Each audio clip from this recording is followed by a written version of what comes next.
क्या हाल चाल student, welcome back to my channel.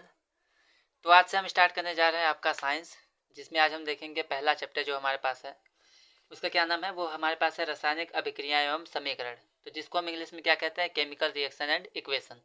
तो इसमें सबसे पहले देखेंगे कि इसके बेसिक कंसेप्ट क्या है, फिर इसके आगे देखेंगे कि केमिकल इक्वेशन क्या होती है, रासायनिक समीकरण क्या होता है, समीकरण को संतुलित कैसे किया जाता है। उसके बाद हम देखेंगे कि जो हमारे पास संक्षारण विकृत गंधिता होती है ये क्या होता है, इनके उपाय क्या होते हैं। उसके बाद फिर हम आगे फिर देखेंगे कि इसमें बेस्ट क्वेश्चन कौन कौन से हो सकते हैं, रासायनिक अभिक्रियाओं के प्रकार क्या होते हैं, उनके उदाहरण क्या होते हैं, ये हम देखेंगे। ठीक है, तो चलिए स्टार्ट करते हैं इस चैप्टर को। तो सबसे पहला हमारे पास टॉपिक है रासायनिक अभिक्रिया, केमिकल रिएक्शन क्या होता है। तो आपको याद रखना है जो हमारे पास दुनिया में जितने भी चेंजेस होते हैं, मतलब जितने भी परिवर्तन होते हैं, वो दो टाइप के होते हैं। ठीक है, कितने टाइप के परिवर्तन होते हैं हमारे पास। तो हमारे पास जो साइंस में जो परिवर्तन होते हैं दो टाइप के होते हैं। कौन कौन से होता है, चलिए उसको देख लेते हैं। तो हमारे पास दो टाइप का परिवर्तन होता है। ठीक है, जो परिवर्तन होता है हमारे पास दो टाइप का होता है। कौन कौन सा, तो सबसे पहले परिवर्तन हमारे पास दो टाइप का होता है। सबसे पहला जो परिवर्तन होता है उसको हम कहते हैं भौतिक परिवर्तन। ठीक, भौतिक परिवर्तन। और दूसरा हमारे पास क्या होता है, दूसरा हमारे पास होता है रासायनिक परिवर्तन। रासायनिक परिवर्तन। अब होता क्या है कि ऐसा परिवर्तन, ठीक, ऐसा परिवर्तन जिसमें अगर कोई भी चीज़ चेंज हो जाए तो उसको हम वापस नहीं ला सकते, उसको हम कहते हैं रासायनिक परिवर्तन। जैसे कि मान लेते हैं हमारे पास दूध है, ठीक है, अब दूध से दही बन गया तो हम वापस दही से दूध नहीं बना पाएंगे। तो जिसको हम वापस नहीं ला सकते उस परिवर्तन को कहेंगे रासायनिक परिवर्तन। और भौतिक परिवर्तन क्या होता है, जिसको वापस ला सकते हैं। मान लेते हैं हमारे पास कि पानी से जो हमारे पास बर्फ बन गया, ठीक है, तो दोबारा बर्फ से पानी भी बन सकता है। तो जिस परिवर्तन को, जिस चेंज को, जिस बदलाव को हम बदल सकते हैं, वापस ला सकते हैं, वो हमारा भौतिक परिवर्तन कहलाता है। और जिसको वापस नहीं ला सकते, मतलब कि फल हमारा पक चुका है, मतलब कि जो कच्चा आम होता है वो अगर पक गया तो हम वापस से पके आम को कच्चा नहीं बना सकते। तो फल का जो पकना होता है वो हमारे पास रासायनिक परिवर्तन कहलाता है। ठीक है, तो हम इसी को देखेंगे रासायनिक परिवर्तन क्या होता है। तो यहाँ पे क्या लिखा गया है, यहाँ पे हमारे पास है कि ऐसे परिवर्तन, ठीक है, कैसे परिवर्तन, ऐसे परिवर्तन जिनमें नए गुण वाले पदार्थों का निर्माण होता है उसे हम कहते हैं रासायनिक अभिक्रिया। ठीक, नए गुण वाला पदार्थ कब बनेगा, अब मान लीजिए हमारे पास पानी से बर्फ बन गया, ठीक है, तो अगर पानी से बर्फ बन जाता है तो पानी और बर्फ दोनों का गुण एक समान होता है। पानी, ठीक है, पानी का स्वाद और बर्फ का स्वाद दोनों का टेस्ट लगभग लगभग एक जैसा होता है। बट क्या होता है, अगर दूध से दही बन गया तो देखेंगे उसका टेस्ट बदल जाता है, तो जो उसका गुण होता है वो नया हो जाता है। तो वो हमारा रासायनिक अभिक्रिया कहलाती है। ठीक है, मतलब कि जिस परिवर्तन में हमारे पास नए गुण वाले पदार्थ प्राप्त होते हैं, दूध से दही बन गया तो उसका टेस्ट बदल गया, फल हमारा कच्चा था तो खट्टा था, पकने के बाद मीठा हो गया तो उसका भी टेस्ट बदल गया। तो जिसमें नए पदार्थ बनते हैं उसको हम कहते हैं रासायनिक अभिक्रिया या फिर केमिकल रिएक्शन। ठीक है, अब आपको ये दो चीज़ें याद रखनी है कि जिन पदार्थों की अभिक्रिया होती है, ठीक है, ऐसे पदार्थ जो रासायनिक अभिक्रिया में हिस्सा लेते हैं, मतलब जिन जिन चीज़ों को मिलाने पे हमें नया पदार्थ मिलता है, जिनको मिलाते हैं, ठीक है, वो हमारे कहलाते हैं अभिकारक या फिर अभिकर्मक। तो जो रासायनिक अभिक्रिया में हिस्सा लेते हैं, भाग लेते हैं, उनको हम कहते हैं रासायनिक अभिक्रिया में जो भाग लेते हैं उनको कहेंगे अभिकारक या फिर अभिकर्मक, इंग्लिश में रिएक्टेंट कहते हैं। ठीक है, अब अभिक्रिया के बाद जो हमारे पास चीज़ें बनती हैं, मतलब कि ऐसे पदार्थ जिनका निर्माण रासायनिक अभिक्रिया में होता है, जिनका निर्माण होता है रासायनिक अभिक्रिया में, उसको हम कहेंगे उत्पाद, इंग्लिश में कहते हैं इसको प्रोडक्ट। ठीक है, तो रिएक्टेंट क्या होता है, अभिकारक जो अभिक्रिया में हिस्सा लेते हैं, और प्रोडक्ट क्या होता है, जिसका निर्माण होता है रासायनिक अभिक्रिया में। ठीक है, चलिए थोड़ा देख लेते हैं इसके उदाहरण, जैसे कि क्या है। तो हमारे पास उदाहरण कुछ है, जैसे कि पहला हमारे पास क्या है, भोजन का पचना। ठीक है, भोजन हम खा लेते हैं, उसके बाद धीरे धीरे ऑटोमेटिक उसमें एंजाइम की मदद से भोजन को तोड़ा जाता है, फिर उसमें से हम एनर्जी हमें हमारे पास ब्लड में घुल जाता है। तो ये सब जो चीज़ें होती हैं वो हमारे पास केमिकल रिएक्शन रासायनिक अभिक्रिया के अंतर्गत आती हैं। हम सांस लेते हैं, तो जब भी हमारे पास भोजन से जो ग्लूकोज हमें मिलता है वो सांस लेने के बाद ऑक्सीजन से रिएक्शन करता है, अभिक्रिया करता है, जिससे हमें कार्बन डाइऑक्साइड मिलती है जो हम छोड़ते हैं। ठीक है, तो श्वसन हमारे पास क्या है, रासायनिक अभिक्रिया है। तीसरा हमारे पास है लोहे पर जंग लगना। आपने देखा होगा कि लोहे को अगर नमी में रखा जाए, पानी में रखा जाए, तो उसमें लाल कलर या फिर गहरे भूरे कलर की, हमारे पास एक परत बन जाती है जिसको हम कहते हैं कि लोहे में जंग लगा है, वो हमारा रासायनिक अभिक्रिया होता है। ठीक है। चौथा, दूध का दही बनना। ठीक है। दही बनना, तो दही बनने में क्या होता है कि उसका जो स्वाद होता है बदल जाता है। दूध का अलग स्वाद होता है, दही का अलग स्वाद होता है। आगे हमारे पास लास्ट है फल का पकना। फल पकने से पहले उसका टेस्ट अलग होता है, महक अलग होती है, बट पकने के बाद नए गुड़ वाला पदार्थ बन जाता है। ठीक है। तो ये भी हमारे पास एक रासायनिक अभिक्रिया है। अब चलिए देख लेते हैं कि हम कैसे पहचानेंगे कि रासायनिक अभिक्रिया हुई है या नहीं हुई है। तो उसके लिए कुछ लक्षण दिए गए हैं, जैसे कि हो सकता है कि अवस्था में परिवर्तन हो जाए। ठीक है। अवस्था में परिवर्तन मीन्स, अगर देखिए ध्यान से देखेंगे, अगर चूने को हम पानी में डाल देते हैं तो उबलने लगता है। तो पहले तो ठोस था, बट रासायनिक अभिक्रिया हुई जल के साथ, वो पिघलकर द्रव में बन गया। तो यहाँ पे अवस्था परिवर्तन हो रहा है। दूसरा हमारे पास क्या है, रंग में परिवर्तन। जो फल पक जाता है उसका कलर चेंज होता है, आपने देखा होगा, तो वो हमारे पास रंग में परिवर्तन का, इससे भी हमारे पास पता चलता है कि रासायनिक अभिक्रिया हुई है, ये भी इसका एक लक्षण होता है। तीसरा है तापमान में परिवर्तन। तापमान, खाना बनाते समय देखेंगे आप कि उसका जो टेम्परेचर होता है वो बदल जाता है। ठीक। तो ये तापमान में परिवर्तन का एक हो जाएगा। लास्ट है गैस का उत्सर्जन। जब हम सांस लेते हैं तो हमारे, जब तक ध्यान दीजिए, जब तक सांस लेंगे तब तक बॉडी गर्म होती है। अगर कोई इंसान मर जाता है तो उसकी जो बॉडी होती है वो तो ठंडी हो जाती है। तो गैस का उत्सर्जन मीन्स कि जब आदमी सांस लेता है तो उसमें वो गैस भी ऑक्सीजन कार्बन डाइऑक्साइड लेता है, छोड़ता है, तो वहाँ पे गैस का उत्सर्जन भी होता है कभी कभी अभिक्रिया में। तो ये चार चीज़ें हैं जिनको आपको याद रखना है कि हो सकता है रासायनिक अभिक्रिया में अवस्था भी परिवर्तन हो सकता है, कलर भी बदल सकता है, टेम्परेचर भी बदल सकता है और गैस का उत्सर्जन भी हो सकता है। अब चलिए देखते हैं कि रासायनिक अभिक्रिया को किस प्रकार से प्रदर्शित करते हैं, लिखते किस प्रकार से हैं। तो ध्यान दीजिए, मान लीजिए हमारे पे इसको इस तरह से लिखते हैं। ठीक है। होता क्या है कि मान लेते हैं हमारे पास एक कोई भी लकड़ी है। आपको ये चीज़ याद रखनी है कि किसी भी चीज़ को जलाने पे जो चीज़ काली हो जाती है उसको क्या, उसमें पाया जाता है कार्बन। ठीक है। तो नमक जो होता है उसमें कार्बन नहीं होता, क्योंकि आप उसको अगर जलाएंगे तो वो काला नहीं होता। ठीक। तो यहाँ पे कार्बन जो है, कार्बन है। अब मान लेते हैं कागज है, कागज में कार्बन है। ठीक है। उसको हमने जलाया, तो कब जलाएंगे, जलाएंगे तो हवा में ऑक्सीजन होता है, तो वो ऑक्सीजन के साथ अभिक्रिया कर लेता है, प्लस मतलब जोड़ रहा है। ठीक है। और जो चीज़ें बनती हैं उसको हम तीर के बाद लिखते हैं, तो हमने एक एरो मारा है और यहाँ पे लिखा है कार्बन डाइऑक्साइड। ठीक है। तो इस तरह से हम अभिक्रिया को प्रदर्शित करते हैं। मान लेते हैं हमें पानी बनाना है, तो जल का फॉर्मूला क्या होता है, H2O। तो इसका मतलब उसमें हाइड्रोजन है और ऑक्सीजन है, तो हमने लिखा है हाइड्रोजन प्लस ऑक्सीजन, दोनों मिल रहे हैं और बन क्या रहा है, जल। ठीक है। आपको क्या याद रखना है कि जब हम इसको हिंदी में हमने लिखा है इस प्रकार से, जब हम प्लस करके एरो करके इसको दिखाते हैं कि इधर जो है ये दोनों जुड़ रहे हैं, इधर बन रहा है, तो इसको कहते हैं रासायनिक अभिक्रिया को प्रदर्शित करना। इस तरीके से उसको दिखाया जाता है, लिखा जाता है। ठीक है। अब यहाँ पे देखिए हम फॉर्मूले का यूज़ भी करते हैं। तो फॉर्मूले का यूज़ कैसे करेंगे, यहाँ पे कार्बन को हम क्या लिख सकते हैं, C लिख सकते हैं। ठीक। ऑक्सीजन को क्या लिख सकते हैं, O2 लिख सकते हैं। और ये क्या बन जाएगा हमारे पास, CO2, कार्बन डाइऑक्साइड। ठीक है। इसमें क्या होता है, हाइड्रोजन को हम H2 लिखते हैं, ऑक्सीजन को O2 लिखते हैं, और ये हमारे पास क्या हो जाता है, H2O मतलब पानी।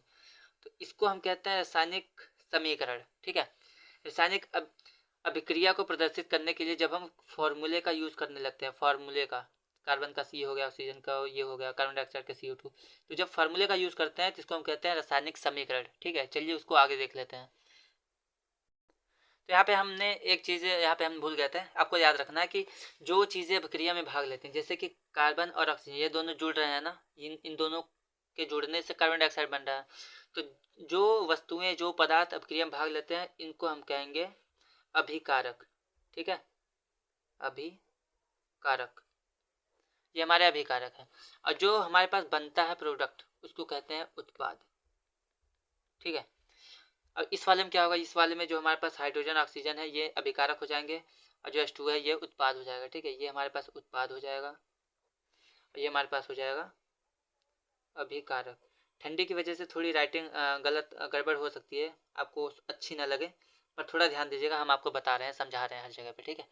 तो ये हमारे पास, ये जो हमारे पास H2O बन रहा है ये उत्पाद हो जाएगा, ये दो चीज़ें मिल रही हैं हाइड्रोजन ऑक्सीजन, तो ये हमारी अभिकारक हो जाएंगी। चलिए अब देखते हैं रासायनिक समीकरण क्या होता है। तो स्टूडेंट, रासायनिक समीकरण को समझने के लिए यहाँ पे आप ध्यान से देखिए, हमें क्या बोला है कि रासायनिक अभिक्रिया रासायनिक समीकरण के द्वारा निरूपित की जाती है। ठीक है। किसी भी अभिक्रिया को हम किसके द्वारा निरूपित करते हैं, तो वो हमारा होता है रासायनिक समीकरण। अभिक्रिया को दिखाते हैं तो उसके लिए हम यूज करते हैं रासायनिक समीकरण को। ठीक है। आगे क्या लिखा है कि रासायनिक अभिक्रिया में तत्वों के प्रतीक, जैसे कि हमने कार्बन का सी यूज़ किया है, हाइड्रोजन का एच यूज़ किया है, तो वो हमारा प्रतीक होता है। या फिर अभिकारक और उत्पाद के रासायनिक सूत्र, जैसे कि हमारे पास कार्बन डाइऑक्साइड बना तो CO2 लिखेंगे, जल बना तो H2O लिखेंगे, तो ये इनके सूत्र हैं।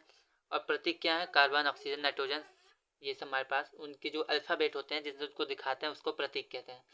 तो प्रतीक और रासायनिक सूत्र का यूज़ करके जब हम किसी भी रासायनिक अभिक्रिया को लिखते हैं तो उसे हम कहते हैं रासायनिक समीकरण। ठीक है, आगे क्या है, इसमें आपको याद रखना है कि रासायनिक सूत्र उनकी भौतिक अवस्था के साथ लिखे जाते हैं। भौतिक अवस्था के साथ मतलब कि मान लेते हैं हमने H2O लिखा है, तो H2O द्रव होता है, तो हमें क्या करना है, ब्रैकेट में L लिखना पड़ेगा, फल लिक्विड हो जाएगा।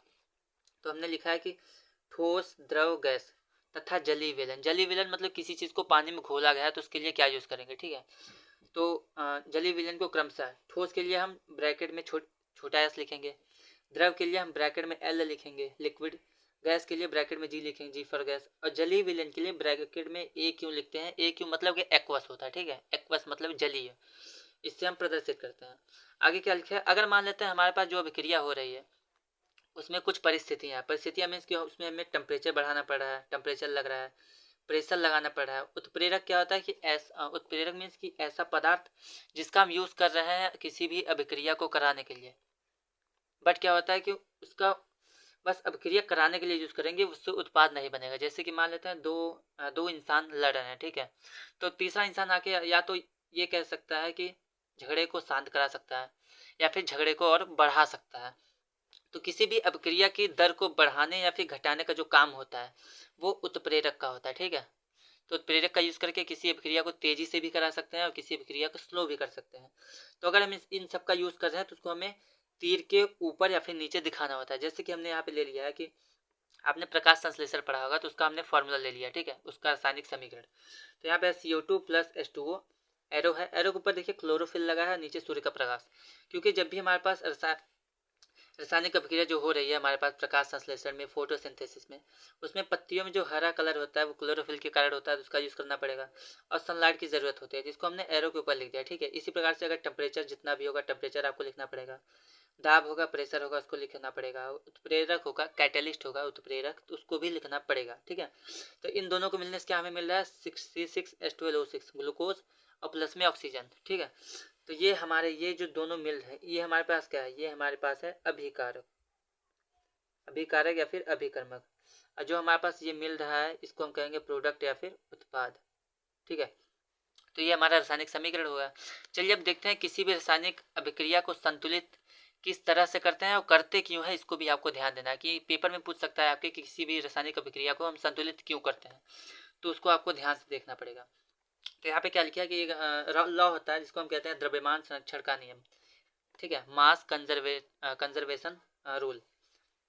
तो इसमें क्या होता है कि हमें बोला गया है कि किसी भी रासायनिक अभिक्रिया में द्रव्यमान मीन्स जिसको उसका वजन होता है, ठीक है, वो ना तो बढ़ता है और न ही घटता है, मतलब कि उसको ना ही कोई बना सकता है वजन को, द्रव्यमान को, और न इसको कोई नष्ट कर सकता है। अगर हम 1 लीटर पानी में 1 लीटर पेट्रोल मिला है तो हमारे पास 2 लीटर ही प्रोडक्ट होना चाहिए टोटल, नहीं बढ़ेगा नहीं घटेगा, मतलब जितना मिलाएंगे उतना बनता है। इसका मतलब क्या है कि अभिक्रिया के पहले जो अभिकारक जितने होंगे उनके परमाणुओं की संख्या और बाद में जो हमारे पास उत्पाद बनेगा उसके परमाणु की संख्या, दोनों के परमाणुओं की संख्या बराबर होनी चाहिए। ठीक है, ये हमारा द्रव्यमान संरक्षण का नियम कहता है। तो इसलिए हमें क्या करना है, इसको संतुलित करना पड़ता है, क्योंकि जितनी चीज़ें मिलाएंगे उतना ही होना चाहिए, नहीं बढ़ेगा नहीं घटेगा, क्योंकि द्रव्यमान को नहीं निर्माण कर सकते हैं, बना सकते हैं और नहीं नष्ट कर सकते हैं। तो इसी को हमने यहाँ पे लिख दिया है कि रासायनिक प्रक्रिया के पहले जो अभिकारक होता है और उसके पश्चात जो हमारे पास उत्पाद होता है उनमें तत्वों के परमाणु की संख्या समान होनी चाहिए, इसीलिए हम रासायनिक समीकरण को संतुलित करते हैं। तो सबसे पहले हमारे पास है जिंक प्लस सल्फ्यूरिक अम्ल, आगे है जिंक सल्फेट प्लस हाइड्रोजन। ठीक है, ये हमारे पास है। तो हमें क्या करना है कि इसको संतुलित करना है। ठीक है, तो चलिए इसको करते हैं। तो यहाँ पे क्या हमारे पास है कि जिंक है। ठीक है, तो जिंक को किससे दिखाते हैं, Zn से, प्लस सल्फ्यूरिक अम्ल का फॉर्मूला H2SO4। ठीक है, आगे हमारे पास एरो है तो एरो लगा देंगे। जिंक सल्फेट, तो इसका क्या हो जाएगा, ZnSO4, जिंक सल्फेट हो गया, और प्लस में हाइड्रोजन है, इसका मतलब कि H2। ठीक, ये हो गया। अब ध्यान से देखिए, तो यहाँ पे हम परमाणुओं की संख्या देख लेते हैं। तो यहाँ पे क्या दिख रहा है कि जिंक हमारे पास कितना है, 1, इधर भी जिंक 1 है, इधर हाइड्रोजन कितना है, 2, इधर भी हाइड्रोजन 2, और यहाँ पे यस कितना है, 1, इधर भी 1 है, इधर ऑक्सीजन 4 है, इधर भी 4 है। इसका मतलब कि इधर वाले जो हमारे पास परमाणु संख्या तत्वों की और इधर वाले जो परमाणु संख्या तत्वों की वो बराबर है। ध्यान से देखिए, जिंक भी इधर हमारे पास 1 है, हाइड्रोजन इधर हमारे पास 2 है, सल्फर 1 है और ऑक्सीजन 4 है। इधर इधर जिंक 1 है, हाइड्रोजन 2 है, सल्फर 1 है और ऑक्सीजन 4 है। इसका मतलब कि दोनों तरफ परमाणुओं की संख्या, तत्वों की परमाणु संख्या बराबर है। इसका मतलब यह संतुलित रासायनिक समीकरण है। चलिए इसको देखते हैं, इसको किस प्रकार से करेंगे। ठीक है, तो आपके एग्जाम में हीट एंड ट्रायल विधि है, इसकी मदद से हम इसको करते हैं। बट यहाँ पे ध्यान देखिए, सॉल्व करने के लिए इसको आसान तरीके से, उसमें आपको क्या होता है, डब्बा। तो हीट एंड ट्रायल विधि में क्या होता है कि आपको एक डब्बा बनाना पड़ता है, ठीक है, जिसमें सभी तत्वों को लिखना पड़ता है। उसके बाद हम उनके परमाणु संख्या को गिनना पड़ता है, उसके बाद में मल्टीप्लाई करना पड़ता है। तो उससे ज़्यादा आसान यहाँ पे हम आपको समझा देते हैं किस प्रकार से आपको करना है। सबसे पहले आपको देखना है कि सबसे जो कॉम्प्लेक्स कंपाउंड है, सबसे ज़्यादा तत्व वाला जो हमारे पास कौन सा यौगिक है, उसको ध्यान से देखना है। ठीक है, तो अगर ध्यान से देखेंगे आप तो यहाँ पे क्या दिख रहा है हमें, Fe3O4। उधर Fe कितना है, 1 है। तो यहाँ पे Fe जो आयरन है वो 3 है, और इधर कितना दिख रहा है, 1। तो हम क्या करेंगे कि आयरन में 3 का गुणा कर देंगे। ठीक है, तो यहाँ पे क्या हो जाएगा, ये हो जाएगा 3Fe। ठीक हो गया, प्लस यहाँ पे ऑक्सीजन कितना है, ये 4 है, बट यहाँ कितना दिख रहा है, यहाँ पे हमें 1 दिख रहा है।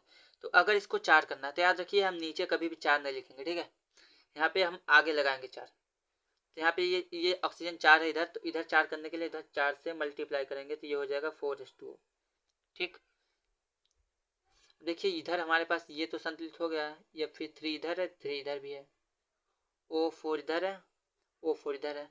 बट यहाँ पे ध्यान देखिए, इधर हाइड्रोजन 2 है और इधर कितना हो गया, अगर ध्यान से आप देखिए, बिल्कुल ध्यान से, यहाँ पे एक H2O में 2 हाइड्रोजन होता है और 4 H2O में कितना होगा, 2 चौके 8 हाइड्रोजन।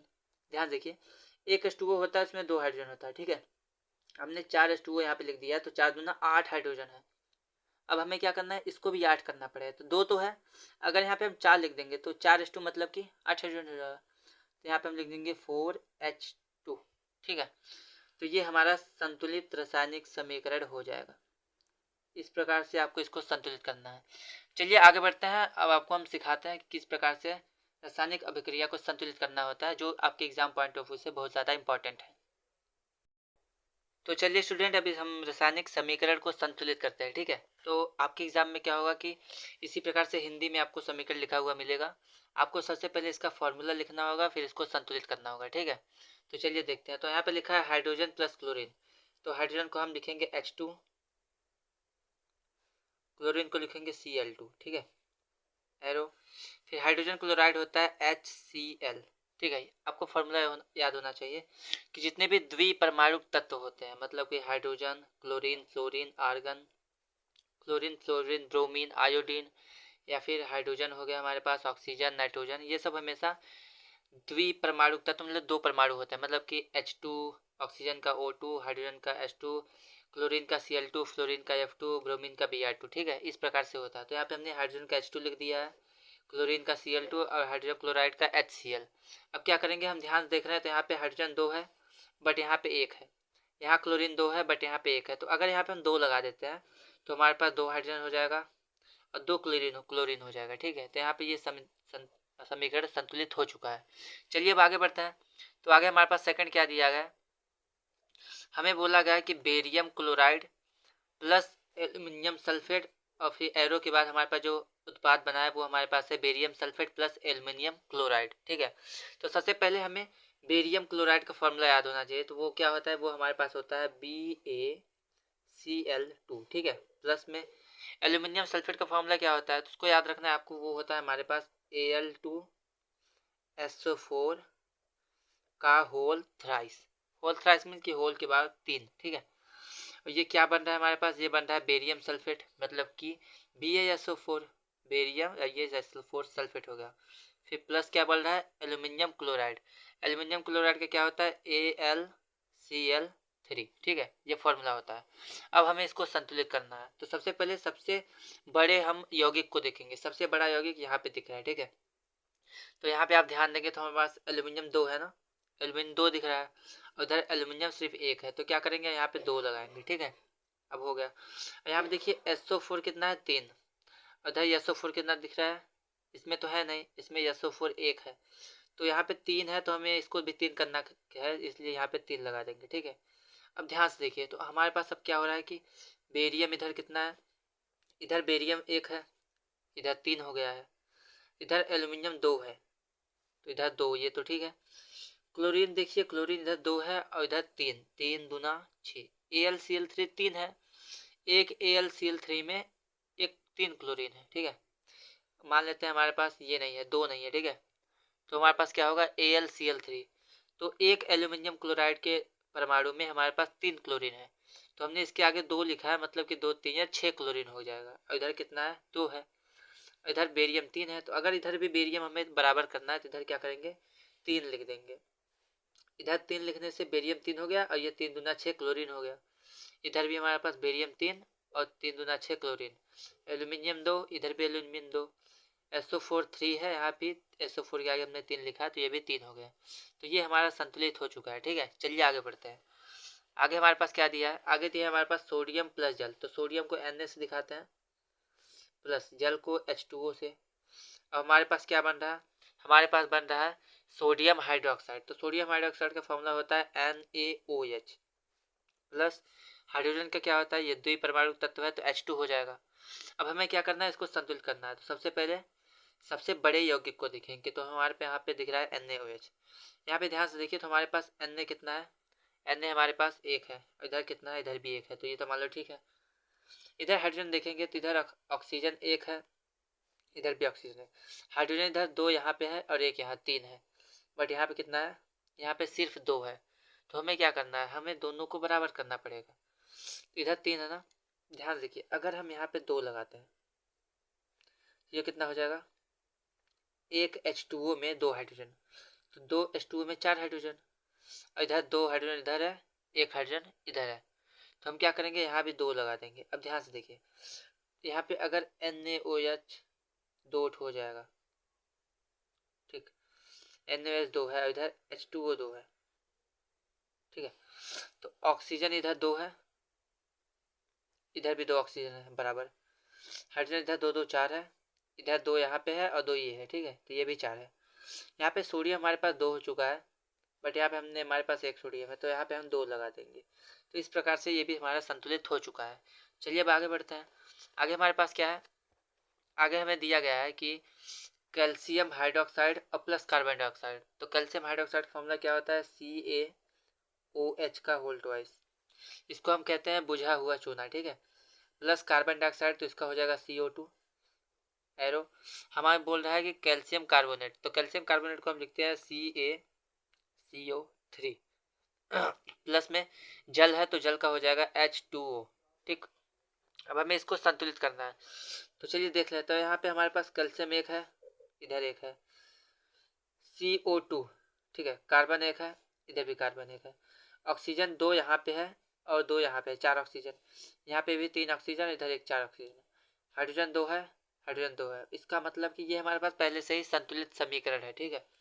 हमें इसको संतुलित नहीं करना है, क्योंकि यहाँ पे लेफ्ट साइड जितने भी परमाणु हैं और राइट साइड जितने भी परमाणु हैं, सभी तत्वों के परमाणु संख्या बराबर है, ठीक है।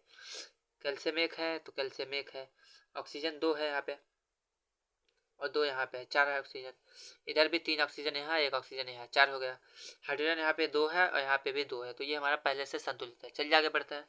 आगे हमें बोला है जिंक सिल्वर नाइट्रेट, ठीक है, सॉरी यहाँ पे प्लस होगा, ठीक है, तो जिंक प्लस सिल्वर नाइट्रेट, तो जिंक का Zn होता है, प्लस सिल्वर नाइट्रेट को हम क्या कहेंगे, ये हो जाएगा हमारे पास Ag, मतलब सिल्वर, नाइट्रेट मतलब NO3, AgNO3। आगे हमारे पास जिंक नाइट्रेट है, जिंक नाइट्रेट का होता है ZnNO3 का होल ट्वाइस, ठीक है, अब प्लस में सिल्वर को Ag। अगर आपको ये नहीं पता फॉर्मूला किस प्रकार से बना है, ठीक है, तो आप हमें कमेंट कर सकते हैं, हम आपको बताएंगे कि किस प्रकार से किसी भी फॉर्मूले को हम लिख सकते हैं, और सभी इंपॉर्टेंट फॉर्मूले हम आपको प्रोवाइड कर देंगे, ठीक है। चलिए आगे बढ़ते हैं। तो इसको हमें संतुलित करना है। यहाँ पे हमें दिख रहा है कि जिंक हमारे पास 1 है, इधर भी 1 है, ये बराबर है, Ag इधर 1 है इधर भी 1 है, ये भी बराबर है। बट यहाँ पे NO3 जो है 2 है, ठीक है, NO3 की होल 2 है ना, NO3 ब्रैकेट में 2 लिखा है, मतलब NO3 2 है, यहाँ पे 1 है, तो इस NO3 को 2 करने के लिए हम क्या करेंगे, यहाँ 2 लगाएंगे, ठीक है। तो जब यहाँ पे 2 लगाएंगे तो हमारे पास NO3 तो 2 हो गया, इधर भी NO3 2 हो गया, बट यहाँ पे Ag जो है सिल्वर जो है 2 हो गया है, तो इधर भी सिल्वर 2 करने के लिए हम यहाँ पे 2 लगा देंगे, ठीक है। तो ये हमारा समीकरण संतुलित हो चुका है। चलिए आगे बढ़ते हैं। हमारे पास 2 क्वेश्चन और है। तो हमारे पास दिया है कि एल्यूमिनियम प्लस कॉपर क्लोराइड, तो एल्यूमिनियम का क्या होता है Al, ठीक है, प्लस कॉपर क्लोराइड का होता है CuCl2, ठीक है, बराबर हमारे पास है एल्यूमिनियम क्लोराइड, तो ये होता है AlCl3 और प्लस में कॉपर मतलब कि Cu। चलिए अब इसको देखते हैं किस प्रकार से इसको संतुलित करते हैं। तो इधर एल्यूमिनियम 1 है, इधर 1 है, बराबर है। इधर हमारे पास क्लोरीन 2 है, इधर क्लोरीन 3 है। अब ध्यान से देखिए, हमें इसको संतुलित करना है। तो इधर 2 है, इधर 3 है, अगर हम यहाँ पे 2 लगा दें, ठीक है, और यहाँ पे 3 लगा दें, या देखिए यहाँ पे 3 है तो हम 3 का 2 को, इधर 2 है तो उसकी संख्या से इधर मल्टीप्लाई कर देंगे, और इधर 3 है तो इसकी संख्या से इधर मल्टीप्लाई कर देंगे। इससे क्या होगा, यहाँ पे हमारे पास CuCl2 कितना हो गया, 3, CuCl2 और CuCl2। ध्यान से देखें, कॉपर 1 2 3 हो गया है, इधर कॉपर कितना है 1, तो यहाँ पे हम 3 लगा देंगे, हो गया बराबर। यहाँ पे क्लोरीन 2 2 4 2 6, ठीक है, इधर 6 क्लोरीन है, इधर कितना है, इधर AlCl3 3 है ना, तो अगर इसको हम लिखेंगे AlCl3 और AlCl3, यहाँ पे 1 2 3 3 एल्यूमिनियम है, इधर 1 एल्यूमिनियम, तो इधर 3 लगा देंगे, 3 एल्यूमिनियम हो गया। अब क्लोरीन इधर 3 3 6 3 3 का 9 है, ठीक है, सॉरी 2 AlCl3 है तो 1 ही होगा यहाँ पे। तो ये 3 3 6 एल्यूमिनियम है इधर, और इधर भी हमारे पास सॉरी क्लोरीन 3 दूना 6, 3 क्लोरीन 3 क्लोरीन 6 क्लोरीन इधर है, और इधर भी 2 4 6 क्लोरीन इधर है। कॉपर इधर 3 है तो हमने इधर 3 लगा दिया है। इधर एल्यूमिनियम 2 दिख रहा है तो हम यहाँ पे भी 2 लगाएंगे, ठीक है। तो यहाँ पे हमारे पास समीकरण जो है संतुलित हो चुका है। चलिए आगे बढ़ते हैं। आगे हमारे पास बोला है कि बेरियम क्लोराइड, तो इसका फॉर्मूला होता है BaCl2 प्लस पोटेशियम सल्फेट, तो ये होता है K2SO4, ठीक है, पोटेशियम सल्फेट। एरो के बाद दिया है बेरियम सल्फेट मतलब कि BaSO4, ठीक, प्लस में पोटेशियम क्लोराइड, ये होता है KCl, ठीक। आगे बढ़ते हैं। पोटेशियम क्लोराइड दिया है हमें। अब यहाँ पे देखना है कि बी हमारे पास बेरियम 1 है, इधर भी बेरियम 1 है, सही है। क्लोरीन इधर 2 है और इधर क्लोरीन कितना है 1 है, तो हम क्या करेंगे इधर 2 लगा देंगे, ठीक है। अब इधर पोटेशियम 2 है, इधर भी पोटेशियम 2 हो चुका है, SO4 1 है, इधर भी SO4 1 है, तो यहाँ पे हमारे पास ये भी समीकरण संतुलित हो चुका है। तो यहाँ पे जितने भी इम्पोर्टेंट हमारे पास केमिकल बैलेंस थे, केमिकल जो हमारे पास रासायनिक समीकरण थे उनको हमने बैलेंस कर लिया है। तो चलिए अब आगे बढ़ते हैं। अब देखेंगे कि रासायनिक अभिक्रियाओं के प्रकार कितने होते हैं, उनके उदाहरण क्या है, फिर हम देखेंगे कि अपचन उपचन और रिडक्स क्या होता है, ठीक है। तो स्टूडेंट चलिए अब देखते हैं रासायनिक अभिक्रियाओं के प्रकार। तो पहला प्रकार हमारे पास है संयोजन अभिक्रिया, ठीक है।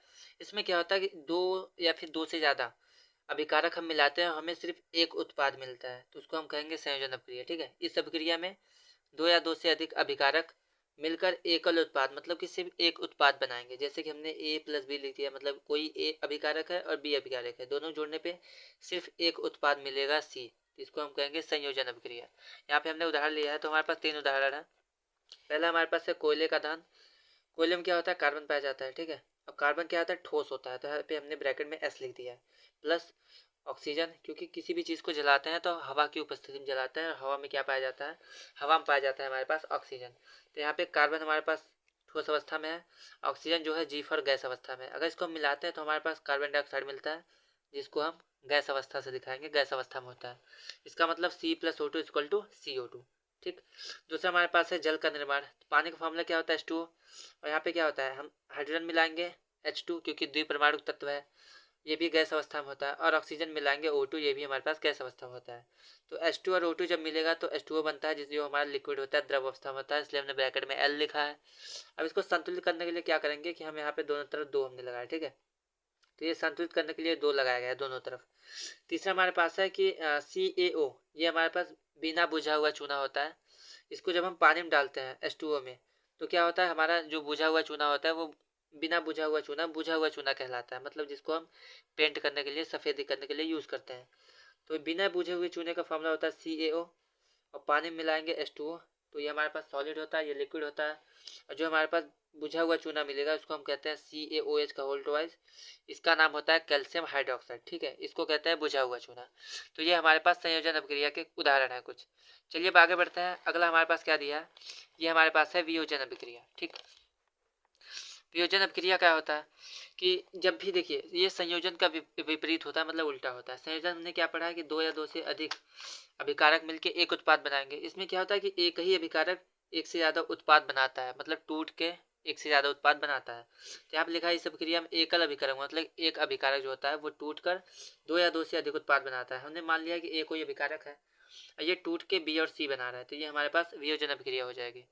देखिए किसी चीज को तोड़ने के लिए हम यहाँ पे तीन चीजें यूज कर सकते हैं, ठीक है। तो इसमें वियोजन अभिक्रिया तीन टाइप की होती है।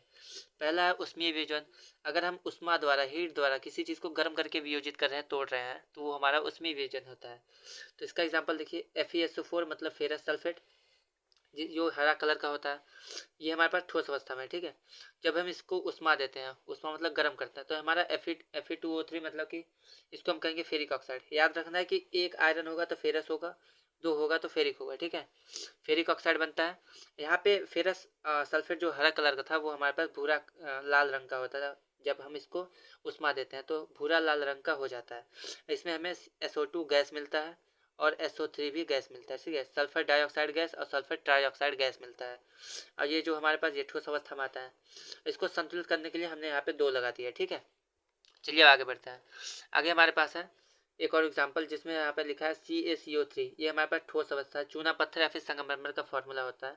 इसको जब हम हीट करते हैं, उष्मा देते हैं, तो क्या होता है कि CaCO3 ये हमारा CaO और प्लस CO2 में टूट जाता है। CO2 गैस हो जाती है और CaO बिना बुझा हुआ चूना बन जाता है, जो हमारे पास सफेदी करने के लिए यूज होता है, जिसको हमने भी आगे देखा था कि अगर इसको पानी में मिला देते हैं तो हमारे पास क्या होता है, बुझा हुआ चूना मिल जाता है। दूसरा हमारे पास क्या होता है, विद्युत वियोजन। अगर हम विद्युत धारा का यूज करते हैं किसी भी चीज को तोड़ने के लिए, तो विद्युत धारा द्वारा प्रभावित होने पे वियोजन जो होता है उसको हम कहेंगे विद्युत वियोजन।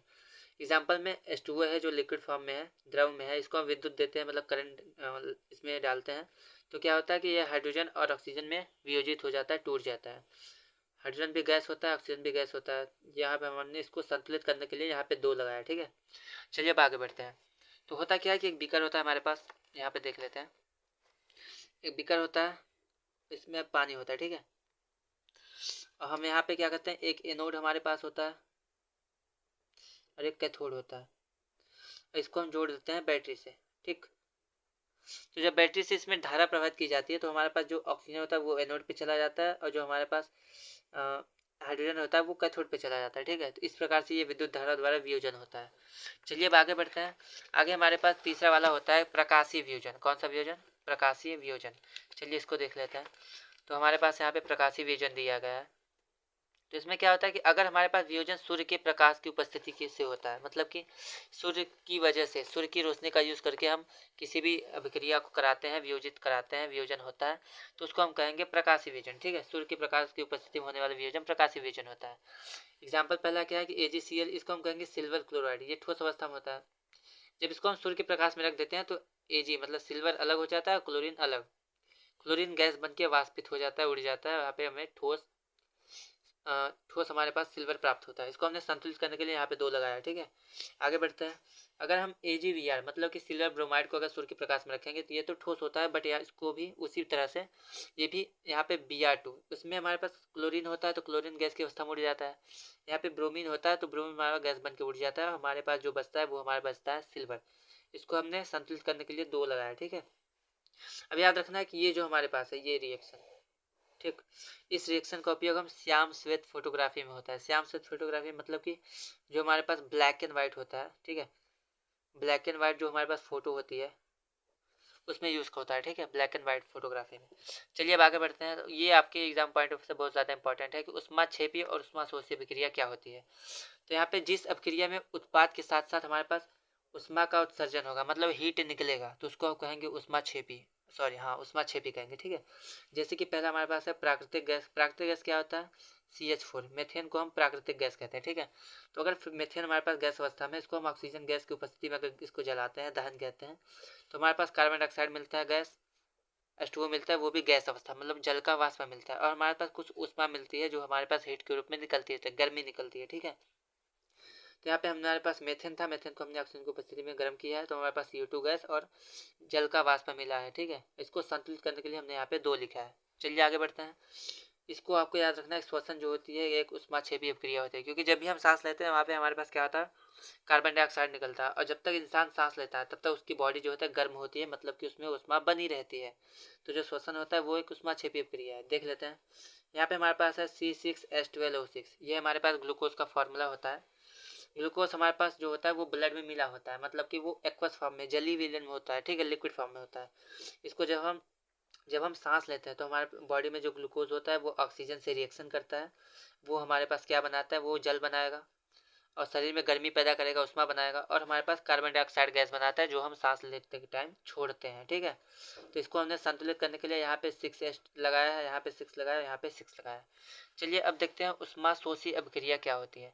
तो उष्माशोषी अभिक्रिया क्या होती है कि उष्माक्षेपी में उष्मा हमारे पास उत्सर्जित होती है, निकलती है।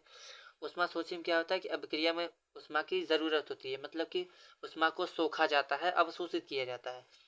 तो जिस अभिक्रिया में अभिकारक को तोड़ने के लिए हम अभिकारक को तोड़ने के लिए या फिर अभिक्रिया को कराने के लिए, ठीक है, उष्मा, प्रकाश या फिर विद्युत ऊर्जा की ज़रूरत होती है, विद्युत ऊर्जा का यूज़ करते हैं, तो वो हमारे पास उष्माशोषी अभिक्रिया कहलाती है। तो वियोजन अभिक्रिया जितनी भी होती है, चाहे उसमें वियोजन हो, प्रकाशी वियोजन हो या फिर विद्युत वियोजन हो, सभी उष्माशोषी अभिक्रिया कहलाती हैं। ठीक है, तो उष्माशोषी अभिक्रिया क्या होती है, जिसमें हम उष्मा, प्रकाश या फिर विद्युत का यूज़ करते हैं अभिक्रिया को कराने के लिए। तो जितना भी हमने वियोजन अभिक्रिया में पढ़ा है, प्रकाशी वियोजन, विद्युत वियोजन या फिर उष्मीय वियोजन, जो भी उन सब का जो एग्जाम्पल है वो सब हम एग्जाम्पल उष्माशोषी अभिक्रिया में लिख सकते हैं। ठीक है, चलिए अब अगले प्रकार की तरफ बढ़ते हैं। तो अगला प्रकार हमारे पास क्या है, विस्थापन अभिक्रिया। ठीक, तो विस्थापन अभिक्रिया में क्या होता है कि आपको याद रखना है कि यहाँ पे 2 टाइप के तत्व होते हैं, 2 टाइप के एलिमेंट होते हैं। एक का नाम होता है, एक जो अधिक क्रियाशील हो और एक ऐसा जो कम क्रियाशील हो। क्रियाशील का मतलब क्या होता है, जो तेजी से अभिक्रिया करेगा वो तत्व हमारा अधिक क्रियाशील होता है, जो धीरे धीरे अभिक्रिया करता है, जिसकी क्षमता कम होती है, वो हमारे पास कम क्रियाशील तत्व होता है। तो जिस अभिक्रिया में अधिक क्रियाशील तत्व कम क्रियाशील तत्व को उसके यौगिक में से विस्थापित मतलब हटा के उसकी जगह चला जाता है, तो उस अभिक्रिया को कहेंगे विस्थापन अभिक्रिया। जैसे कि हमने लिखा है आयरन, वो ठोस अवस्था में, और हमारे पास कॉपर सल्फेट है। ठीक है, ये जलीय विलयन में एक्वस फॉर्म में, मतलब कि इसको हमने पानी में घोला गया है। तो जब हम कॉपर सल्फेट के विलयन में आयरन को डाल देते हैं तो होता क्या है कि इस कॉपर को हटा के आयरन खुद चला जाता है, बन जाता है FeSO4। ये कॉपर अलग हो जाता है, यहाँ पे कॉपर सॉलिड अवस्था में चला जाता है और ये हमारे पास जल के साथ मिल जाता है। तो इसमें आपको करना क्या है कि होता क्या है कि हमारे पास एक बीकर होता है। ठीक, एक बीकर होता है, इस बीकर में क्या होता है, हमारे पास इस पानी में क्या घुला होता है, पानी में घुला होता है कॉपर सल्फेट CuSO4। ठीक, तो जब हम इसमें आयरन आयरन मतलब कि लोहे की कील डालते हैं तो होता क्या है कि लोहे की कील इसमें घुल जाती है और बना लेती है FeSO4 आयरन सल्फेट, और जो कॉपर होता है वो इससे अलग हो जाता है। ठीक है, इसमें होता क्या है कि पहले कॉपर सल्फेट जो होता है उसका कलर अलग होता है, बट आयरन डालने के बाद उसका कलर अलग हो जाता है। क्या हो जाता है, चलिए देख लेते हैं। तो बोला है कि लोहे की कील पर भूरे रंग की कॉपर की परत जम जाती है। जब हम आयरन को डालेंगे तो कॉपर इसके ऊपर चला जाता है, ठीक है, जम जाता है ठोस अवस्था में। जो कॉपर सल्फेट नीले कलर का जो पहले था वो हमारा हरे कलर का हो जाता है। ठीक, यहाँ पे एक और एग्जांपल हमारे पास है कि जिंक है और कॉपर सल्फेट है। जब हम जिंक और कॉपर सल्फेट की अभिक्रिया कराते हैं तो कॉपर जिंक अधिक क्रियाशील है, कॉपर कम क्रियाशील है, तो ये जिंक इसकी जगह पे चला आता है, बन जाता है जिंक सल्फेट, और ये कॉपर अलग हो जाता है। जिस प्रकार यहाँ पे हमने देखा है कि आयरन कॉपर से अधिक क्रियाशील था तो आयरन इसकी जगह पे आके आयरन सल्फेट बना लिया था, उसी प्रकार जिंक भी इससे अधिक क्रियाशील है तो ये जिंक सल्फेट बना लेगा, और जो हमारे पास कॉपर होगा वो अलग हो जाएगा। ठीक है, यहाँ पे लिखा है जिंक कॉपर से अधिक क्रियाशील तत्व है। ठीक, चलिए अब आगे बढ़ते हैं और टाइप्स के बारे में पढ़ते हैं इसको। तो स्टूडेंट यहाँ पे अगला हमारे पास है कि द्विविस्थापन अभिक्रिया मतलब डबल डिस्प्लेसमेंट रिएक्शन। ठीक है, तो इसमें क्या होता है, आपको दिख रहा है कि विस्थापन तो है मतलब द्वि है। विस्थापन अभिक्रिया में क्या होता है कि एक तत्व दूसरे की जगह जाता है।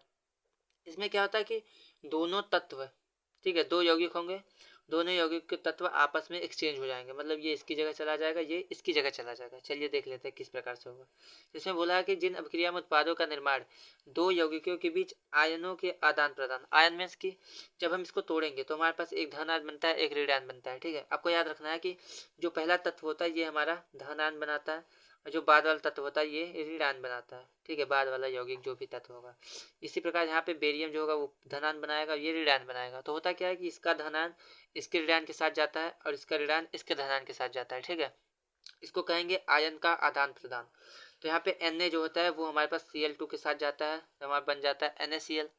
और जो SO4 है वो Ba के साथ जाता है, मतलब ये इसके साथ चला जाएगा और ये इसके साथ, मतलब इसका प्लस इसके माइनस के साथ और इसका माइनस इसके प्लस के साथ, तो बन जाएगा BaSO4 जो हमारे पास ठोस अवस्था में बनता है, और NaCl नमक बन जाएगा, ठीक है। हमने इसको संतुलित करने के लिए यहाँ पे 2 U लगाया है, ठीक। यहाँ पे NO2SO4 मतलब सोडियम सल्फेट हमारे पास जलीय विलयन में था, एक्वस फॉर्म में पानी में घुला हुआ था, और बेरियम सल्फेट बेरियम क्लोराइड भी हमारे पास पानी में घुला हुआ था। जब हम इन दोनों को मिला देते हैं तो होता क्या है कि सोडियम क्लोराइड के साथ सोडियम क्लोराइड बन जाता है, और ये जो सल्फेट है वो बेरियम के साथ बेरियम सल्फेट बन जाता है, मतलब कि तत्वों का या फिर कह सकते हैं आयनों का आदान प्रदान हो जाता है, जगह एक्सचेंज हो जाता है। तो यहाँ पे हमने लिखा है बेरियम सल्फेट क्या होता है, BaSO4 जो है वो सफ़ेद अविलेय के अवक्षेप का निर्माण करता है। आपको याद रखना है कि अवक्षेप क्या होता है, जब किसी भी चीज़ में घुलने पे कोई ऐसा मटेरियल हो जो उस पर तैरता रहे, मतलब घुले ना, उसको हम कहते हैं अवक्षेप, ठीक है। तो बोला गया कि बेरियम सल्फेट जो होता है, अगर हम बेरियम सल्फेट जो होता है सोडियम सल्फेट और बेरियम क्लोराइड दोनों को मिलाते हैं तो जो बेरियम सल्फेट होता है वो अविलेय होता है, मतलब घुलता नहीं, ऊपर तैरता रहता है, इसको हम अवक्षेप कहते हैं। और आपको ये याद रखना है कि इसी अभिक्रिया को, ये जो हमने अभिक्रिया लिखी है इसको, ठीक है, इसको हम कहते हैं अवक्षेपण अभिक्रिया। ये आपके एग्जाम के पॉइंट ऑफ व्यू से बहुत ज़्यादा इंपॉर्टेंट है, तो ये आपके क्वेश्चन में दिख सकता है आपको। तो ये अवक्षेपण अभिक्रिया क्या होती है, ये होता है, ठीक है, कि सोडियम सल्फेट को और बेरियम क्लोराइड को मिलाते हैं तो हमारे पास बेरियम सल्फेट और NaCl बनता है, बट जो बेरियम सल्फेट है वो अविलेय होता है, मतलब घुलता नहीं, ये अवक्षेप का निर्माण करता है, इसी अभिक्रिया को हम कहते हैं अवक्षेपण अभिक्रिया। चलती है आगे बढ़ते हैं। तो आगे हमारे पास क्या है, आगे हमारे पास है उपचयन, या फिर इसको हम ऑक्सीकरण भी कहते हैं, इंग्लिश में ऑक्सीडेशन कहते हैं।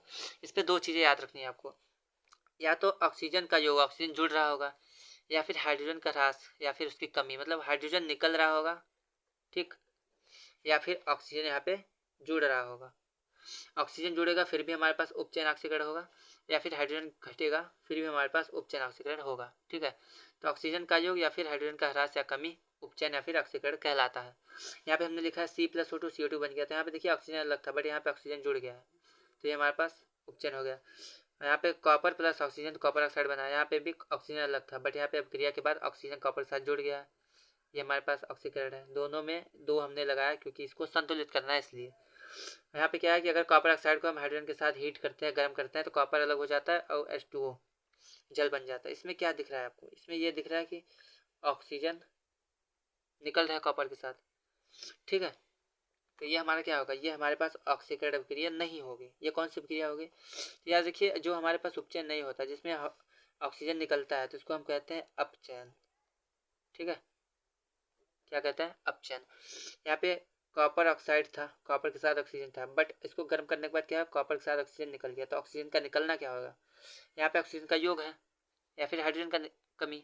अगर इसका उल्टा होता है कि ऑक्सीजन निकल रहा होता है और हाइड्रोजन जुड़ रहा होता है, मतलब ऑक्सीजन की कमी होती है और हाइड्रोजन का योग होता है, तो हमारे पास अपचयन न होकर उपचयन होता है।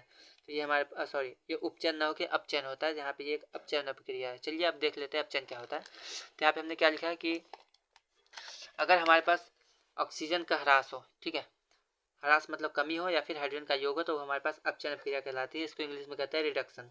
तो वही हमने लिखा है सेम टू सेम कि हमारे पास क्या है कि कॉपर ऑक्साइड है, इसको हमने हाइड्रोजन के साथ हीट किया, मतलब गर्म किया है, तो होता क्या, कॉपर अलग हो जाता है और H2O अलग हो जाता है, मतलब कि यहाँ पे कॉपर ऑक्साइड जो है उसमें से हमारे पास ऑक्सीजन निकल चुका है, तो ये जो ऑक्सीजन होगा ये निकल गया है, तो ये हमारे पास अपचयन हो जाएगा, ठीक है। चलिए अब देखते हैं रेडॉक्स रिएक्शन क्या होता है, रेडॉक्स अभिक्रिया क्या होती है। तो रेडॉक्स अभिक्रिया बहुत ही जानी पहचाने, बहुत ही इंपॉर्टेंट क्वेश्चन आता है इस तरह से, तो चलिए इसको देख लेते हैं। तो इसमें आपको क्या पढ़ना है, इसमें आपको बस इतना पढ़ना है कि जब भी किसी अभिक्रिया में उपचयन मतलब ऑक्सीकरण और अपचयन दोनों होता है, मतलब ऑक्सीकरण और अपचयन या फिर कह सकते हैं उपचयन और अपचयन दोनों होता है, तो उसको हम कहते हैं रेडॉक्स अभिक्रिया, ठीक है। उसी रिएक्शन को हम उठाते हैं। यहाँ पे क्या दिख रहा है कि कॉपर ऑक्साइड है और प्लस हाइड्रोजन है, इसको जब हम उष्मा देते हैं, हीट करते हैं, कॉपर अलग हो रहा है और यहाँ पे H2O मिल रहा है, ठीक है। तो यहाँ दिख क्या रहा है कि कॉपर में से ऑक्सीजन निकल रहा है इधर, तो ऑक्सीजन का निकलना अपचयन हो गया। बट यहाँ पे हम देखेंगे तो हाइड्रोजन के साथ ऑक्सीजन जुड़ रहा है, तो ऑक्सीजन का क्या हो जाएगा, उपचयन। ध्यान से देखिए, कॉपर में से ऑक्सीजन निकला, ऑक्सीजन का निकलना अपचयन हो गया, मतलब कॉपर का अपचयन हुआ है। बट यहाँ पे हाइड्रोजन में ऑक्सीजन जुड़ रहा है, तो ऑक्सीजन का जुड़ना क्या होता है, उपचयन होता है, ऑक्सीकरण भी होता है, ऑक्सीकरण, उपचयन या फिर ऑक्सीकरण। तो यहाँ पे जो हाइड्रोजन है उसका ऑक्सीकरण हो गया है, बट यहाँ पे जो कॉपर ऑक्साइड है उसका अपचयन हो गया है। ठीक है, इसमें नीचे हमने लिख दिया कि अभी सब क्रिया में जो CuO है, कॉपर ऑक्साइड जो है वो कॉपर में अपचयित हो रहा है, अपचयित मतलब उसका अपचयन हो रहा है, और जो H2 है हाइड्रोजन वो उपचयित होकर जल बना रहा है। हाइड्रोजन के साथ ऑक्सीजन मिल गया तो जल बन गया, लेकिन इसमें हाइड्रोजन जुड़ा है, ऑक्सीजन जुड़ा है, तो इसको कहेंगे ऑक्सीकरण या फिर उपचयन। ठीक है, और इस सब क्रिया में अपचयन और उपचयन, उपचयन अपचयन दोनों हो रहा है, इसलिए हम इसको क्या कहेंगे, रेडॉक्स रिएक्शन कहेंगे, रेडॉक्स अभिक्रिया कहेंगे। अब आपको याद रखना है कि जिसका अपचयन होता है उसको हम कहते हैं ऑक्सीकारक। ठीक है, या फिर उपचायक कहते हैं। ठीक, और जिसका ऑक्सीकरण या फिर उपचयन होता है उसको हम कहेंगे अपचायक। तो ये चीज़ें बहुत ही ज़्यादा इंपॉर्टेंट है, इसको आपको ध्यान से देखना है। जिसका अपचयन होगा, कॉपर ऑक्साइड में से ऑक्सीजन निकला तो इसका अपचयन हो गया, बट ये कहलाएगा हमारे पास ऑक्सीकारक या फिर अपचायक। ठीक है, कॉपर ऑक्सीकारक या अपचायक कहलाएगा। और हाइड्रोजन में ऑक्सीजन निकल जुड़ रहा है तो इसका ऑक्सीकरण हो गया या फिर उपचयन हो गया, तो ये हमारे पास कहलाएगा अपचायक। मतलब कि उपचयन वाला अपचायक कहलाएगा और ऑक्सीकारक वाला उपचायक कहलाएगा, इसको याद रखना है। ठीक है, चलिए अब देख लेते हैं कि दैनिक जीवन में, हमारे जीवन में रेडॉक्स रिएक्शन का यूज़ कहाँ कहाँ होता है, कहाँ कहाँ हमें ये देखने को मिल सकता है। ठीक है, चलिए तो स्टूडेंट ये हमारे पास एक लास्ट टॉपिक है इस चैप्टर का, इसके बाद आपका वन शॉट कंप्लीट हो जाएगा। और यहाँ पे हमने सभी इंपॉर्टेंट क्वेश्चन बताने की कोशिश की है जो आपके एग्जाम पॉइंट ऑफ व्यू बहुत ज़्यादा इंपॉर्टेंट है। ठीक है, इसके बाहर इस चैप्टर से कुछ नहीं आएगा। तो चलिए लास्ट टॉपिक भी देख लेते हैं। हमें बोला गया दैनिक जीवन में उपचयन के उपयोग या फिर उपचयन के अभिक्रियाओं के प्रकार। ठीक है, कहाँ कहाँ पे हमें ये दिख सकते हैं। ठीक है, तो यहाँ पे पहला हमारे पास है संक्षारण। ठीक, संक्षारण क्या होता है कि जब भी किसी धातु को हम वायुमंडल में मतलब हवा में, आर्द्रता को हम कहते हैं नमी। ठीक है, आर्द्रता मतलब नमी, नमी में या फिर अम्ल के संपर्क में रखते हैं, एसिड के संपर्क में रखते हैं, तो होता क्या है कि धातु के ऊपर उसकी सतह जुड़ जाती है, सतह चढ़ जाती है या फिर जुड़ जाती है, सतह मतलब परत चढ़ जाती है। ठीक है, इसी को हम कहते हैं संक्षारण। फिर से देखिए, मान लेते हैं हमारे पास एक लोहे की रॉड है। अब होता क्या है कि अगर ये पानी में रखा होता है तो उसके ऊपर क्या होता है, जंग लग जाता है। तो जंग लगा होता है, आयरन का फॉर्मूला क्या होता है, Fe। और हवा में रहा है हाइड्रोजन, जल में क्या होता है, हवा में या फिर हमारे पास जो नमी होती है उसमें पानी होता है, और पानी का फॉर्मूला क्या होता है, H2। तो उसमें ऑक्सीजन होता है, तो होता क्या है कि इसके ऊपर ऑक्सीजन की एक परत चढ़ जाती है जिसको हम कहते हैं Fe2O3, मतलब कि आयरन ऑक्साइड, इसी को हम कहते हैं जंग। ठीक है, जो जंग लग जाता है। तो होता क्या है, किसी भी धातु को अगर हम नमी में रखेंगे या फिर अम्ल के संपर्क में, एसिड के संपर्क में रखेंगे, अभी हम पढ़ाएंगे आपको अम्ल क्या होता है, क्षार, लवण, ये सब बताएंगे अगले चैप्टर में। तो होता क्या है कि जब रखते हैं, अगर इसको ऑक्सीजन के उपस्थिति में रख रहे हैं हवा में, पानी में, तो उसमें ऑक्सीजन है तो ऑक्सीजन की परत चढ़ जाती है जिसको हम कहते हैं आयरन ऑक्साइड। ठीक है, अगर जिंक धातु है तो उसके ऊपर जिंक ऑक्साइड की परत चढ़ेगी, आयरन धातु है तो आयरन ऑक्साइड की परत चढ़ेगी, मैग्नीशियम है तो मैग्नीशियम ऑक्साइड की परत चढ़ेगी। ठीक है, जिस प्रकार का धातु होता है उस प्रकार की उसके ऊपर परत चढ़ जाती है, इसी को हम कहते हैं संक्षारण। ठीक है, तो जब लोहे का संक्षारण होता है तो उसे हम जंग लगना कहते हैं। उसके बाद लिखा है कि अगर चांदी के ऊपर काली परत और तांबे के ऊपर हरी परत चढ़ना संक्षारण के उदाहरण है। मतलब कि चांदी धीरे धीरे काली हो जाती है, इसके ऊपर क्या होता है, चांदी को सिल्वर कहते हैं तो सिल्वर ऑक्साइड की परत चढ़ी जाती है। तांबे को कॉपर कहते हैं तो कॉपर हरा कब हो जाता है, जब कॉपर के ऊपर ऑक्सीजन की परत चढ़ती है, मतलब कि उसका भी संक्षारण हो जाता है, वो होता है कॉपर ऑक्साइड। ठीक है, तो ये सब हमारे पास संक्षारण के उदाहरण होते हैं, इसलिए कभी भी चांदी और तांबे को एक साथ नहीं रखा जाता। ठीक है, सोने चांदी को। आगे बढ़ते हैं, आगे हमारे पास है कि यसद लेपन, विद्युत लेपन, ग्रीस, तेल या फिर पेंट करके हम संक्षारण से धातुओं को बचा सकते हैं। अब देखिए होता है कि अगर पेंट कर देते हैं या फिर ग्रीस तेल देते हैं तो होता है, या फिर किसी भी धातु उसके पानी चढ़ाते हैं, जैसे कि हमारे पास जो गहने होते हैं, ज्वेलरी होती है, उस पर सोने चांदी की पानी चढ़ाई जाती है। पानी चढ़ाने का मतलब क्या होता है, उसके ऊपर एक परत चढ़ा दी जाती है जिससे वो ऑक्सीजन से अभिक्रिया न कर पाए और उसके ऊपर ऑक्साइड की परत ना चढ़े। जब तक ऑक्साइड की परत नहीं चढ़ेगी तब तक उसका संक्षारण नहीं होगा और वो बचा रहेगा। ठीक है, तो ये होता है। तो ये सब तरीके हमारे पास संक्षारण से बचने के लिए, और ये संक्षारण का उदाहरण है, ये संक्षारण का डेफिनेशन है, तो इसको आपको याद रखना है। चलिए अब आगे बढ़ते हैं। आगे एक टॉपिक और हमारे पास है, इसका नाम है विकृत गंधिता। ठीक है, तो विकृत गंधिता क्या होता है हमारे पास कि किसी भी तेल या फिर वसायुक्त, तेल मतलब कि ऑयली चीज़ या फिर वसायुक्त जिसमें वसा हो, ठीक है। जो ऑयली चीज़ को, जो खाद्य पदार्थ होते हैं खाने वाले, जैसे चिप्स हो गया हमारे पास, जो हमारे पास पकौड़ी समोसे जितने भी चीज़ें होते हैं, अगर उसको हम हवा के संपर्क में रखते हैं तो क्या होता है, धीरे धीरे उपचयित हो जाता है, ऑक्सीकृत हो जाता है। ऑक्सीकृत होने मतलब उसमें ऑक्सीजन रिएक्शन करने लगता है, अभिक्रिया करने लगता है। तो जब अभिक्रिया कर लेता है तो उसका जो स्वाद और गंध सब बदल जाता है। इसी को हम कहते हैं विकृत गंधिता, ठीक है। तो किसी भी ऑयली चीज़ में, तेल या फिर वसायुक्त खाद्य पदार्थों में जब देर तक हमारे पास ऑक्सीजन के संपर्क में या फिर हवा में रहता है तो उसकी वो ऑक्सीजन से अभिक्रिया करने लगता है और विकृत गंधी हो जाता है। विकृत गंधी मतलब उसका गंध बदलने लगता है, तो स्वाद और गंध बदल जाता है, इसको हम कहते हैं विकृत गंधिता। तो एग्जाम्पल में आपके पास क्या लिख सकता है कि चिप्स की जो थैली होती है वो लंबे समय तक रखने के बाद उपचयित हो जाती है, उसका टेस्ट बदल जाता है। मक्खन को अगर नॉर्मल टेम्परेचर पर रखेंगे लंबे समय तक तो क्या होता है, उसका जो स्वाद होता है वो खट्टा हो जाता है। ये भी विकृत गंधिता का एग्जाम्पल है। अब इसको रोक कैसे सकते हैं, इसको ठीक कैसे कर सकते हैं, बच कैसे सकते हैं कि कोई चीज़ हमारी खाने वाली चीज़ें खराब ना हो, तो उसके लिए क्या कर सकते हैं, पहला हमारे पास है प्रतिऑक्सीकारक का उपयोग करके। प्रतिऑक्सीकारक मतलब कि जिस चीज़ में ऑक्सीजन रिएक्शन ना करे उसका यूज़ करेंगे, ठीक है। सेकंड हमारे पास है वायुरोधी बर्तन में खाद्य सामग्री रखकर। ऐसे बर्तन में खाने की सामग्री को रखें जिसमें वायुरोधी मतलब हवा ना जा सके।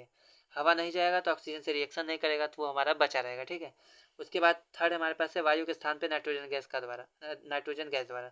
आपको याद रखना है कि जो चिप्स की पैकेट होती है, ठीक है, उसके अंदर हम नाइट्रोजन गैस भरते हैं। नाइट्रोजन गैस क्या करता है कि हमारे पास ऑक्सीजन से रिएक्शन नहीं करने देता, हमारा जो चिप्स का पैकेट होता है वो अच्छे से उसी टेस्ट में एकदम बढ़िया से पड़ा होता है। तो अगर आप क्वेश्चन आएगा कि चिप्स के पैकेट में कौन सी गैस भरी जाती है तो आपको याद रखना है कि नाइट्रोजन गैस भरी जाती है, ठीक है। उसके बाद फोर्थ नंबर हमारे पास शीतलन द्वारा। शीतलन मतलब फ्रिज का यूज़ करते हैं हम।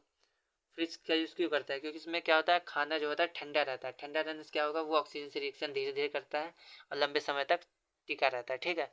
तो ये हमारे पास इंपॉर्टेंट हमारे पास टॉपिक थे, जो आपके पूरे चैप्टर में इतने ही इंपॉर्टेंट टॉपिक है जो आपके एग्जाम पॉइंट ऑफ व्यू से इंपॉर्टेंट है।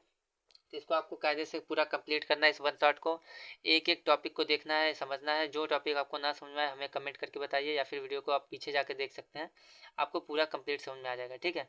तो इस वीडियो में बस इतना ही है और आपको इस चैप्टर से और कुछ नहीं पढ़ना है, इतने में आपका पूरा काम हो जाएगा। इसके बाहर कोई भी क्वेश्चन, कोई भी टॉपिक, कोई भी सवाल नहीं आएगा, ठीक है।